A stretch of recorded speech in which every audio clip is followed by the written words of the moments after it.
question I get asked a lot is, what should I be doing each day I go to the gym? A pretty open-ended question, but something I'd like to tackle today. If we look at a breakdown of what we should be doing, we can use this whiteboard here and get a little bit different and break it down to make it a little bit more visual and a little bit more clear.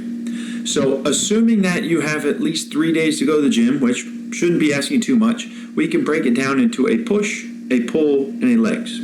With that said, we can fit abs and cardio in there as we see fit, and what we're going to find is that not every day is going to make us feel the best, and so we might just have to switch a thing or two around.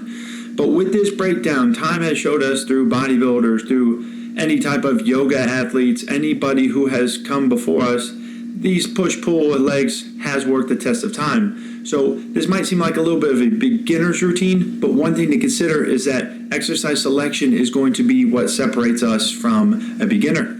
So with that said, if we break it down into, again, 3 days, push, pull, so push, pull, and then legs. So any type of push exercise is going to be something that extends away from us. So generally it's going to be a shoulder, a tricep, and a chest-based exercise. A pull would be something that would be bringing in towards us, so being able to get generally a bicep, forearm, back, both upper, lower, and then legs, obviously, pretty describe themselves. And then we can also throw in, if we figure out that we are skipping things, a fourth day for kind of accessories or other things where we just skip it due to time, energy, whatever happens in our life.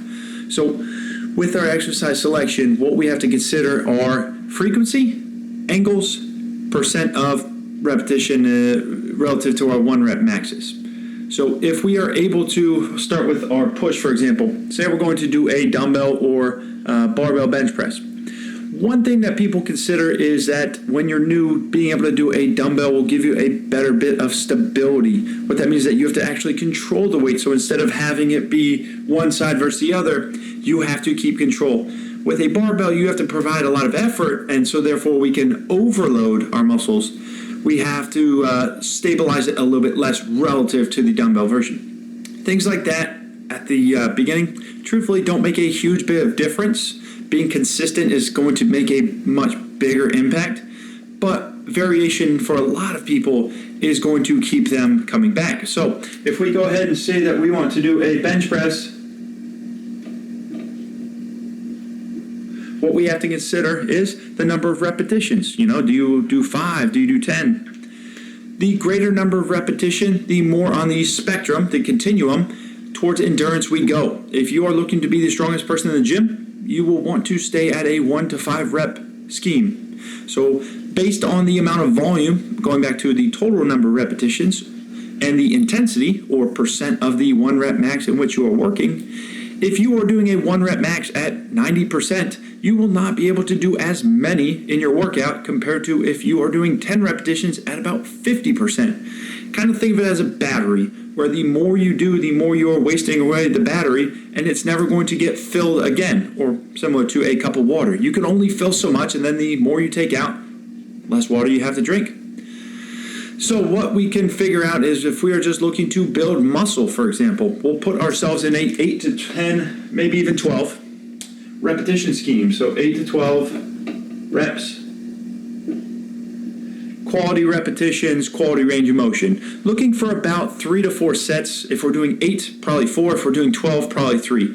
For most exercises, we're going to look in a volume, total repetitions, anywhere from about 25 to about 42 when we get started per each exercise. So with that said, we'll say 4/3 sets. From here, we are generally going to add our accessory or things that will support our main lift. So here, the chest press is our compound exercise because it, again, utilizes shoulders, tricep, and chest. But what we also have to consider is that just like a sculptor, when we start with our giant block, we don't only just chisel the nose away first, we get the overall silhouette, the outline, and then we go to break it down further as we chisel away towards the masterpiece. So instead of actually writing each and every individual exercise today, we'll just say we're going to do 3 isolated exercises. So again, this could be a tricep push down, both either traditional or overhead. It could be a dumbbell shoulder raise. There are plenty of different exercises. There are plenty of references. I can build a database if we all need to be able to figure out what we should be doing, because in theory there are thousands of exercises, and on these thousands of exercises we have variations. It could be either a progression where we're looking to increase the difficulty, or it could be a regression where we're looking to, maybe we can't do a single arm overhead extension, but a two-handed overhead extension would be just as good. So with that, we go into pull.